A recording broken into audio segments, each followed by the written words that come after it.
seventh-day holy day. Now that happened at the beginning. At the same time, the Bible says that's the creation. The Bible says that there's a new creation now. And in the new creation is brought through Messiah. It's brought through Messiah on the cross and in the resurrection. That is the work of a new creation, a new birth, a new Genesis, a new beginning. Now, since it's the same God and it's the same work of creation, of beginning, could there be a link between the two events, between the first creation and the new creation? The answer is yes. When did God finish the works of the creation? He did so on the sixth day. When did Messiah finish the work of the new creation, his labor? He did it on Friday. What is Friday? The sixth day. What was the day of the creation of man? The sixth day. What about the new creation of man? The sixth day. And what is the day of the redemption of man? The sixth day. Same day that God created man. When does the crucifixion take place? Sixth day. And you look at the timing and look at the way the first day began. When did the first day begin? In a sense, it was Sunday, though it wasn't called Sunday. Yom Rishon in Hebrew, that first day at the beginning of Genesis. When did it begin? It began at night. The Bible says always that it was first night and then it was day, the opposite of the way we think in the West. In the Hebrew calendar, it always begins at night. Every holiday, as you know, begins when the sun goes down. The sun goes down, it is Erev, it is evening, the new day begins. That's why it's not just because of the Hebrew holidays. Every day on the calendar is like that. It's just you note it when the Hebrew holiday comes up that you only start at sundown. So the first day, the reason why that is because it's in Genesis that way. That first there was evening, and then there was morning. So every Hebrew day begins at sunset of the day before, and ends at sunset of the day after. So therefore, the sixth day is Friday, but when on the biblical calendar would the sixth day begin? Not Friday, but Thursday. It begins Thursday night. The sixth day begins at sundown on Thursday. Is that significant? Very. Because that's the exact time when, in a sense, the passion of Messiah begins. That sixth day begins Thursday night at sundown with what? With the beginning of the Passover Seder. It starts at sundown. It's the Last Supper. He's talking about his death. He is overseeing that meal that's all about his death. It's beginning on the day of man, because he's going to die for the sins of man. And he's going to redeem man from the curse. So it all begins that way. You know, in the beginning, man, when he was created, was brought into a garden on the sixth day. On the sixth day of this new creation, Messiah is brought into the Garden of Gethsemane. And there, his death is prepared for. On the sixth day, he is crucified. The sixth day. And in Hebrew, you know, again, night and then day. It has to go from sunset Thursday to sunset Friday. So the work of the redemption has to end before the sun goes down on the sixth day. That's why it ended when it did. He's on the cross for how many hours? 6 hours. The number of man for the sins of man, for the redemption of man. And then at the sixth hour, he cries out, "It is finished," which is Friday afternoon. The sun is going down. And then it goes down, and he is brought into the tomb and laid down. It's over. His works are over. And then comes what? Then comes the Shabbat, the Sabbath. What does he do on that seventh day? He rests. He rests in the tomb, just like God did at the beginning. God ceased from his works. He finished his works on the sixth day, rested on the seventh day. Messiah does the exact same thing. I mean, even in his death, he observes it all. You know, we look at the Sabbath in the Orthodox and how they do it, and we see it only often as a burden, legalism, and that's often what it can become. But we tend to see it not really what it is. You know, the Sabbath is in its nature something beautiful. The Sabbath was made for man. You know, Sabbath is about shalom. It's about peace. It's about a peace that often many believers don't have. And I want you to open up to Hebrews 4 to put this together, Genesis and Hebrews 4. And Hebrews 4 speaks also about the Shabbat, the Sabbath. And here's what it says. Verse 4. Hebrews 4, verse 4. And I love Hebrews. I love the way this talks. For he has said somewhere, doesn't tell you where, somewhere concerning the seventh day. God rested on the seventh day from all his works. And again, in this passage, they shall never enter into my rest. Therefore, since it remains for some to enter in, and those who formerly had good news preached to them failed to enter because of disobedience, again he fixes a certain day, today, saying through David, after so long a time, just as has been said before, today if you hear his voice, do not harden your heart. If Joshua had given them rest, he wouldn't have spoken of another day after that. So there remains a Shabbat, a Sabbath for the people of God. For the one who has entered his rest has himself also rested from his works, as God did from his. Therefore, let us be diligent to enter that rest, so that no one will fall through following the same example of disobedience.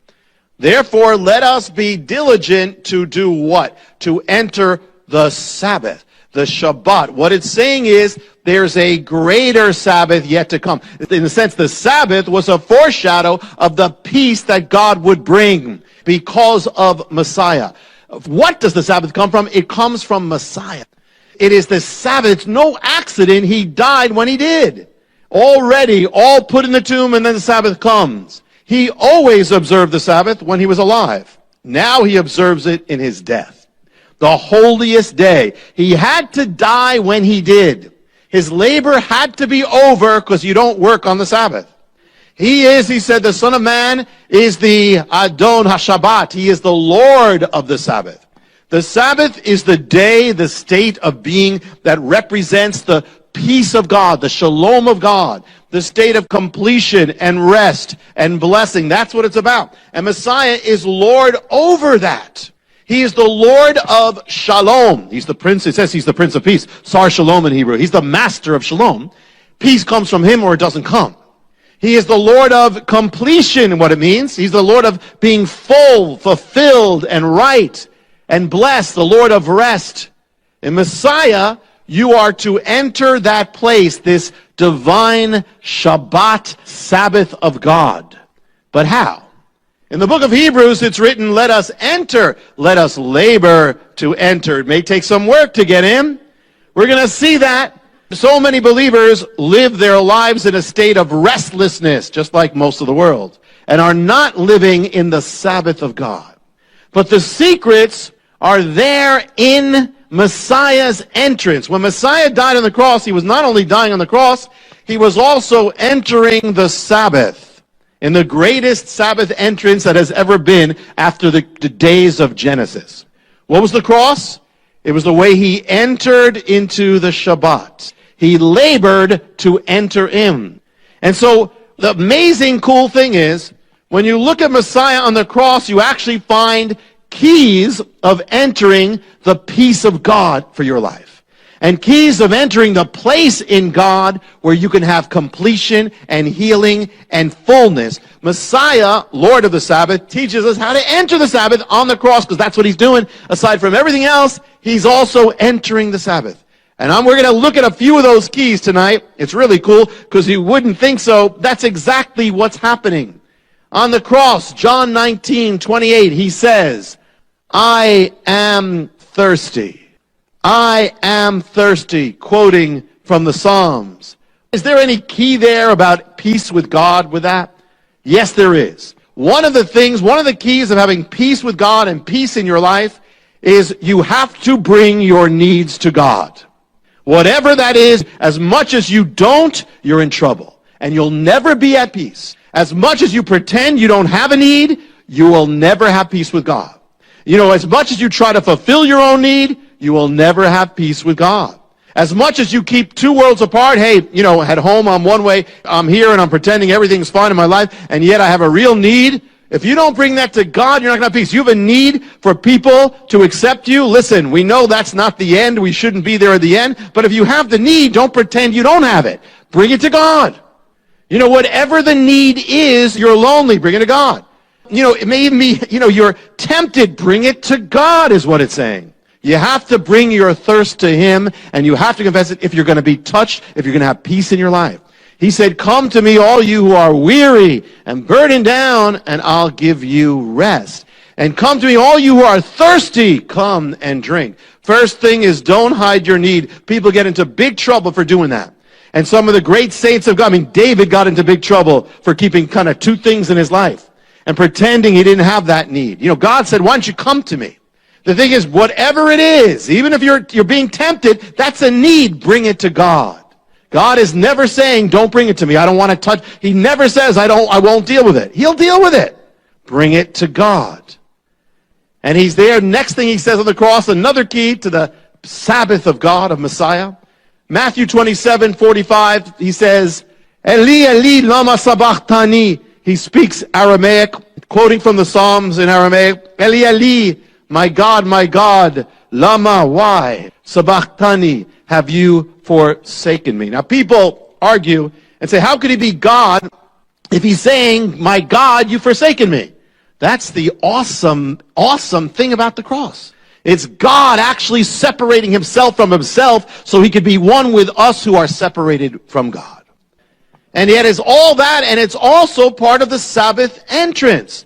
You wouldn't expect a leader to say this publicly, and here of all people, Messiah to say this, to say something like that, saying that God has separated, has forsaken him, and he's saying, why? But another next key related to the first, for you to have peace with God, peace in your life, is that come as you are. Bring everything, even the sin in your life, especially the sin, God wants it. The guilt, especially the guilt. He took all these things on the cross, and he already took your sin, so if you're holding on to your sin, you're a thief, because it belongs to him. No matter what it is, maybe you think that God promised you something that didn't happen in your life, and you've been dealing with this, and it's been separating you from God. Until you get this out with God, you're not going to have peace. Even the separation from God, don't let that, listen, if God himself is saying, God, why are you far from me? If God could separate from himself and still be God, that means that no matter how far you feel from God, there's a way, doesn't matter what it is, even that won't separate you from God. You could have committed murder, and that still won't separate you from God if you bring it to God. It's just you don't feel him close. Bring it to him. You're mad at God. You ever been mad at God? Yes, of course you've been mad with God sometimes. The key is, we know the end of the story is that God wins the argument. But the thing is, if you don't ever argue with him, he'll never win in your life. You understand? Jacob wrestled with God. And you're mad with God, bring it to God. It's okay. It's not going to shock him. Other people in the Bible were mad about him. David was. Others were. The thing is that God is used to that. But you got to bring it to God.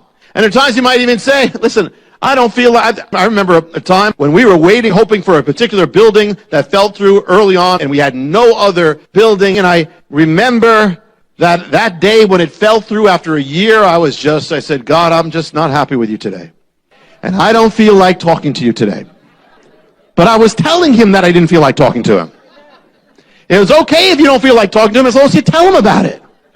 What happened was, God then did the biggest miracle. The next day, he got us the building. But I had to get to that point. If I just didn't deal with it, not it. Lama, he says, why, God? Which means we don't have to understand everything, but still bring it to him.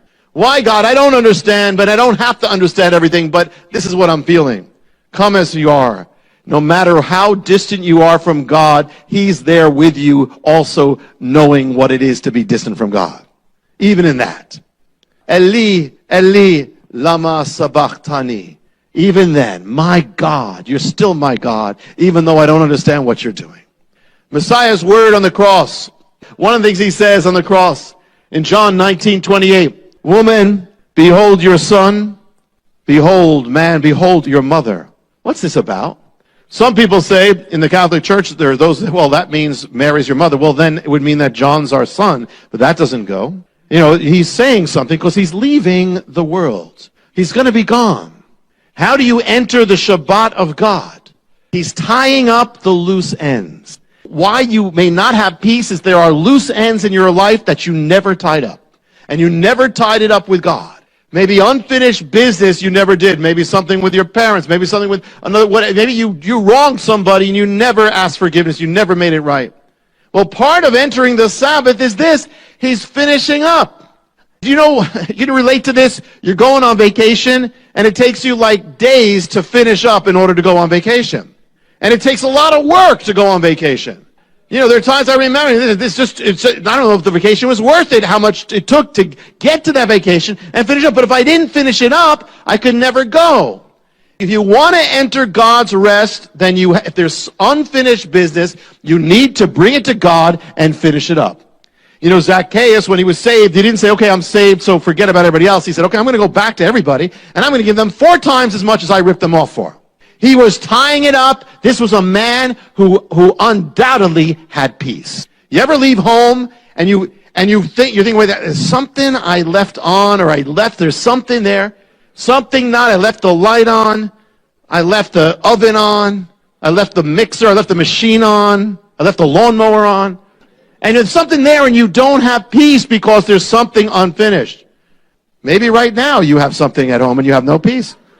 You can't have rest and peace until you can say goodbye, finish it up, wrap it up. If there's something in your life, wrap it up. Something gnawing on you, wrap it up. Some guilt, some shame, wrap it up with God. It's His. Messiah on the cross in Luke 23:34, He said the most awesome words, Father, forgive them, for they know not what they do. Here He is bleeding to death. They're killing Him wrongly. Hating Him, mocking Him, degrading Him, despising Him. And what does He do? He asked for forgiveness for them. He's forgiving them. He didn't die with any grudges. He has forgiveness on those who are crucifying Him and making Him bleed to death and mocking Him as He does. But what's He doing? He's entering the Shabbat, which teaches us something very important. How do you find peace in your life? You are not going to have peace if you don't forgive.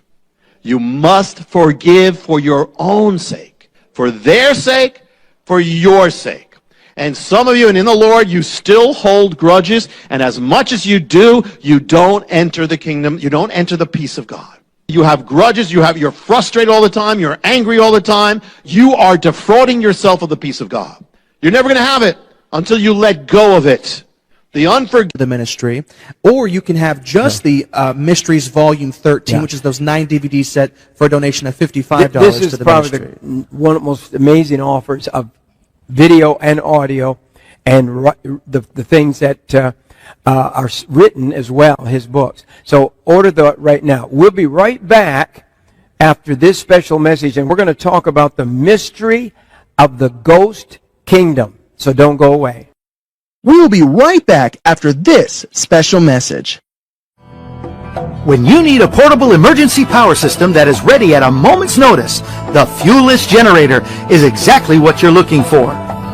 If I thought an EMP bomb was coming, or if I thought there was going to be a big storm or a big problem, I would want one of these in my house. Something is going to happen in 2015 that is going to change how we view our system, how we view life. And when that something happens, you're not going to be able to get a fuelless generator. It's going to be impossible to get a generator.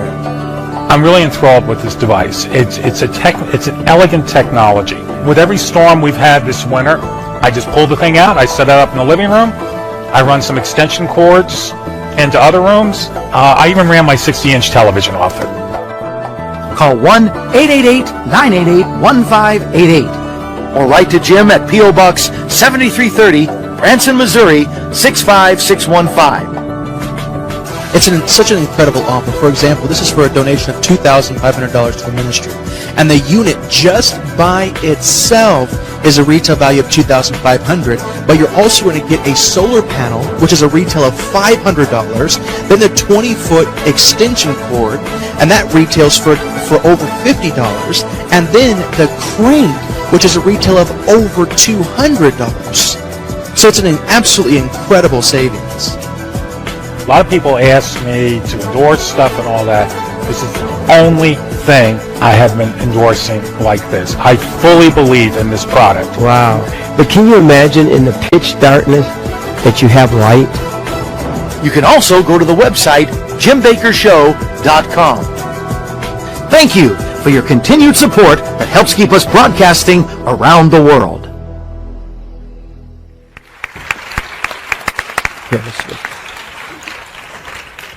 Rabbi, one of the messages in your new series, the Mystery Volume 13, is the mystery of the ghost kingdom. That really intrigues me also. You have some real mysteries here. Sound like Hardy Boy books to me, you know. Mm-hmm. So the mystery of the ghost kingdom. Yeah. What does that mean?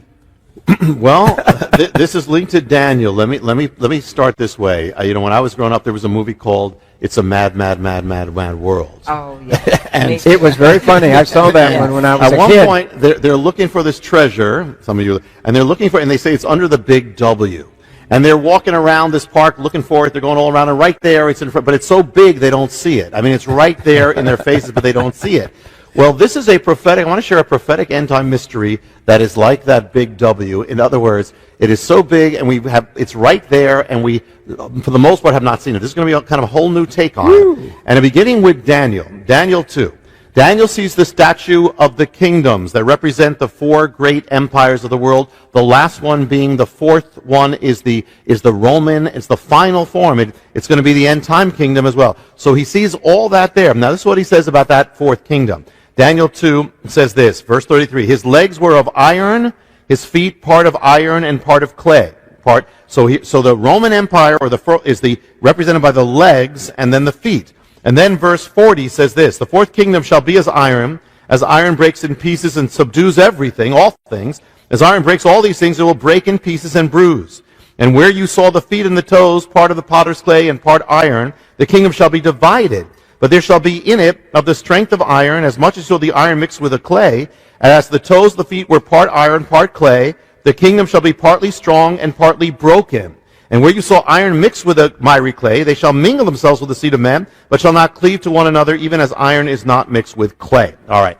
Rome. The traditional view of prophecy is this. Rome was the ancient kingdom. It fell in ancient times, long gone. We're waiting for when it will reappear. Now, that is true. That is true. Much can be said, but there's a whole nother realm of this that is true that I believe we've missed. In fact, the fourth empire is already here. And let me share this. Here's the key. First key is the legs are divided. It's a divided, and then the toes, it says it's a divided kingdom, divided empire.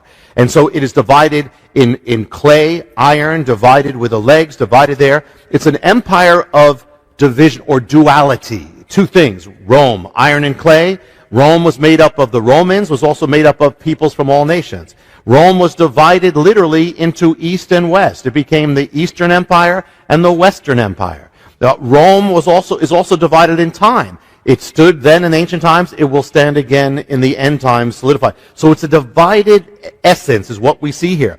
What if the fourth empire, Rome, didn't end, still exists in a different form? It will exist in a solid form at the end, but what if iron breaks into pieces, but clay, it says, is broken? So it breaks, but it breaks other things, but it also gets broken, and by doing that, it subdues the world. What is that? There are different ways of subduing the world. What if the Roman Empire, by actually breaking, has been part of subduing the world? Rome is gone, or is it? The picture we have is Rome falling in 476 AD. The Germanic tribes come in, wipe it out. But what people don't know, by that time, Rome was already made up, the army was already made up of Germanic tribes of Rome. Much did not change when that happened. In fact, they even have a hard time making a real date of if it ended.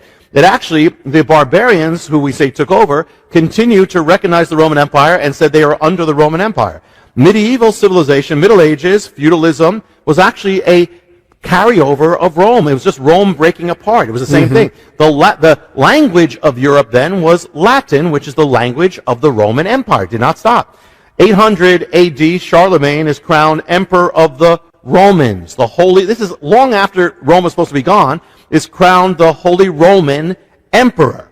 Rome will remain the center of civilization for over 1,000 years. Most of us learned in school about what we call the Renaissance. What's the Renaissance? The Renaissance is the rebirth of what? It's the rebirth of Roman culture. It was all about Rome culture infusing everything. The year 951 AD, the Pope crowns the German emperor or conqueror Otto as king of what? The Germany? No, of the Romans. He's one of those. It starts the Holy Roman Empire. We've heard about the Holy Roman Empire. This is a continuation of Rome is happening, and one of those Holy Roman empires is called Charles V.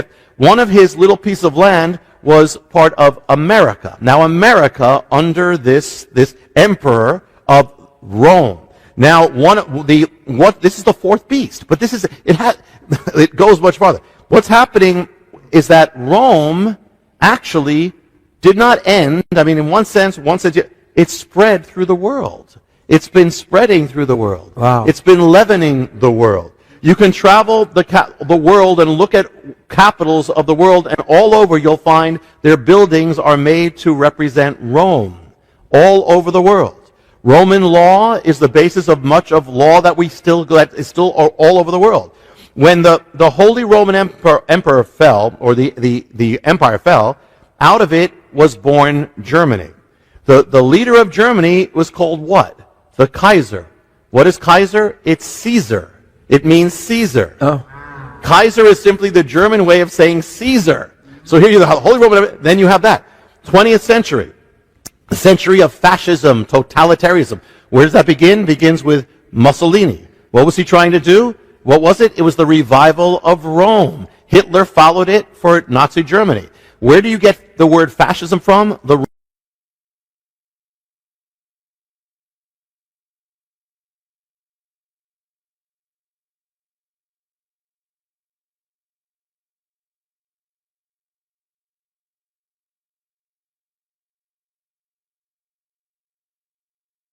reign, they ruled as what? What's their title? Pontifex Maximus. What's that title? That was the title of the Caesar of Rome. The emperor of Rome was the Pontifex Maximus. They took that from the same leader of Rome. The diocese, that's how Rome divided up Rome into dioceses. Well, through the Catholic Church, it divided up, the world has been divided up as the Roman Empire. I'm not saying people in the Catholic Church know this or that's the point, but this is all the same, the continuation of the same thing. What language? Latin. From Rome comes the idea of the global state. The fourth kingdom, actually from the pieces of the fourth kingdom, which became France, Spain, England, and others, they colonized the entire world. The entire world, in other words, Rome broke up into France, England, and they each became an empire that subdued the entire world. I mean, you have the Spanish Empire, the French Empire, the British Empire. The British Empire, just one little piece of Rome, subdued 1/4 of the entire world. Some say 1/3 of the world. In other words, Rome has already been spreading and has been subduing culture, has been changing culture. One of the colonies from that little fragment of Rome is America. Colony, with that word, even the word comes from Rome. Our building, you go to Washington, D.C., and you'll see, look at the buildings there. The Capitol building is modeled after the Roman Pantheon. The Pantheon means the temple of all gods. That is our Capitol building. What does it rest on? Rests on Capitol Hill. What's that from? That's from Capitoline Hill, named after the Roman hill. You can look at the Supreme Court building, same thing. It is the Roman thing. Even the word, what's our highest body of ruling? The Senate. Where's that from? Rome. The president, the word president comes from Rome. The language of Rome, Latin, in one form or another, has covered the world. If you speak Spanish, that's basically Latin just morphed. It morphed into Spanish. You speak French, it's Latin, morphed into French. You speak Portuguese, it's Latin. It's the Roman language, morphed into that. Romanian, same thing, all that. English, we say English. English, what is English? English is Latin mixed in with German. In other words, it's Rome and the barbarians come together. It's the iron and the clay. Mixed together. Mixed together, iron and the clay, and it's covered the world. The language of Rome. When did Rome fall? We said 476 AD. Not exactly. Rome split into two, just like the legs of the statue of Daniel. and the East and West. Well, the Western Empire, we said,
sau cơn mưa đêm em đã làm gì giờ, khói thuốc lăn lăn mi giờ, anh chỉ muốn một đêm này không ngày ai ôm anh see yeah yeah, em muốn là quên mà sao mà em đã cần đi nhưng mà 30 anh không thể giữ em được bên mình, bao nhiêu ngày gió đã ghen tình, bao nhiêu lời mấy em mà quên rồi, vẫn là con má nằm bên tôi, rất chỉ con má nằm mong trôi yeah.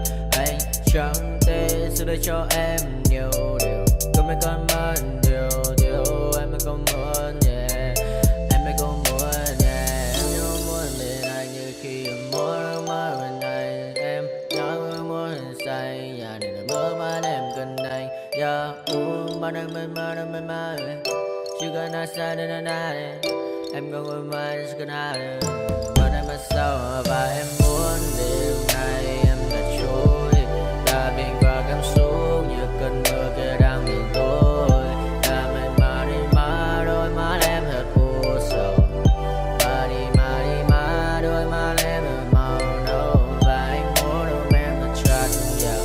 Trong khu phố anh ôm lấy một tay em không người thắng yeah. Như cơn mưa anh không ngần lại yeah. Em đã đi xa đi mất yeah. Chỉ còn nay anh qua đêm cất yeah. Nỗi buồn như anh không ngờ như em yeah. Ta cùng với nhau xa rồi, chỉ còn cơn mưa kia đang nhạt trôi và em xa rồi, chỉ còn anh đêm nơi cơn mây mờ thôi yeah. Mắt anh đã mở đi mascara, môi hồng như Evergrande yeah. Bạn em như cậu AK, pháo hoa là ta ta ta ta. Anh bay lên trên trời cao, không ngăn đao. I don't ever slow up, no I don't take shit. I got no love for the fakeness. If you wanna play tough and wanna hate this, I'll always show up. I don't ever slow up, no I don't take shit. I got no love for the fakeness. If you wanna play tough and wanna hate this, I'll always show up and make a statement. I don't ever slow up, no I don't take shit. I got no love for the fakeness. If you wanna play tough and wanna hate this, I'll always show up and make a statement. Everything I do, so instinctive and so passionate. Every word I move, so descriptive like an adjective. I got a vendetta against people who patented being negative when you should be getting after it. I got facts over tracks, this and that. Spitting slow, spitting fast, I could roast, I could gas. Think I'm okay at last, but I don't know if that can erase all the past. And the pettiness, a reflection of the emptiness. Hilarious, you think you're worth my time, you're delirious. Mysterious, because you hide behind a fake exterior. Inferior, you know I'll always be a bit superior. Get off of me, this ain't no humble brag. I want you to hear words, you can say them back. I want you to feel free from the chains at last, and to believe in what you got, it was built to last, yeah. Now that I've been put through hell, I never got anyone's help. I had to do it all myself.